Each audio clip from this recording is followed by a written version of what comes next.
Fantasmes sexuels. Pour faire simple, ils correspondent à des pensées liées à la sexualité qui ont la capacité, mais pas nécessairement, de nous exciter. Les fantasmes sexuels peuvent être considérés comme une manifestation saine de l'excitabilité mentale, ce qui en fait l'un des principaux moteurs de notre excitation sexuelle. Ils peuvent être bénéfiques tant dans les relations sexuelles qu'en solitaire. 1. Fantaisie et réalité. Le fait que notre esprit soit très inventif peut engendrer des pensées qui ne reflètent pas nos vrais désirs. Les fantasmes sexuels ne font pas exception à cette règle. Par exemple, il est courant que des jeunes aient des pensées sexuellement suggestives à propos de personnes du même sexe, mais cela ne signifie pas qu'ils souhaitent réellement avoir des relations sexuelles avec une personne du même sexe. Les fantasmes peuvent refléter nos véritables désirs, comme fantasmer sur une personne à laquelle nous sommes fortement attachés, mais il est important de se rappeler que fantasmes et désirs réels peuvent ne pas coïncider. Il est également possible que nous fantasmons sur quelque chose qui ne nous semble excitant que mentalement, comme avoir des pensées sexuellement suggestives à propos de quelqu'un d'autre que notre partenaire.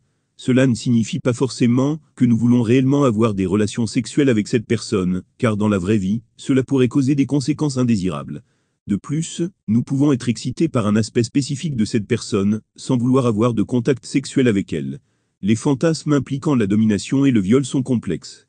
Selon certains rapports, les femmes fantasment souvent sur l'idée d'être dominées ou violées, mais cela ne signifie pas qu'elles veulent réellement être violées ou dominées.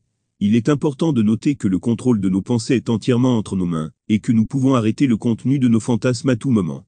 Le viol est une perte totale de contrôle, et aucune femme qui fantasme sur le viol ne veut être violée. En réalité, une femme peut apprécier l'idée d'une domination contrôlée. Si l'on souhaite expérimenter un tel fantasme, il est recommandé de le faire sous forme de jeu de rôle, avec un partenaire de confiance, et toujours dans un environnement sûr et sécurisé.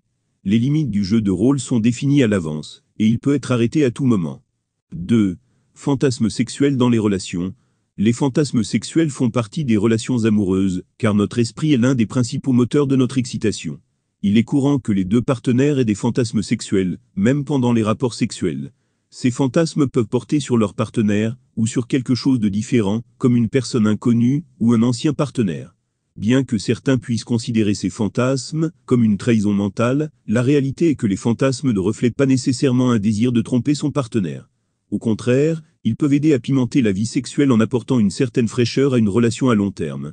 En fait, les personnes ayant des fantasmes sexuels fréquents sont souvent plus satisfaites de leur vie sexuelle.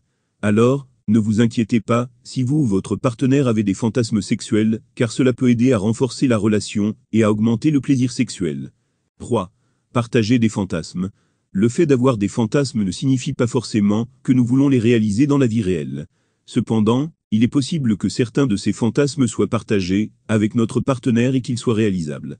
Parfois, la peur de l'aliénation du partenaire peut nous empêcher de discuter de ces fantasmes. Mais il est important de se rappeler que la communication est la clé d'une relation saine et épanouissante. Si le fantasme ne suffit plus, il est peut-être temps de parler à notre partenaire de la possibilité de les réaliser ensemble, si cela convient aux deux parties. Toutefois, il est essentiel de s'entendre sur certaines choses avant d'aborder le sujet. Premièrement, nous devons être ouverts aux fantasmes de notre partenaire, et ne pas les ridiculiser ou les juger.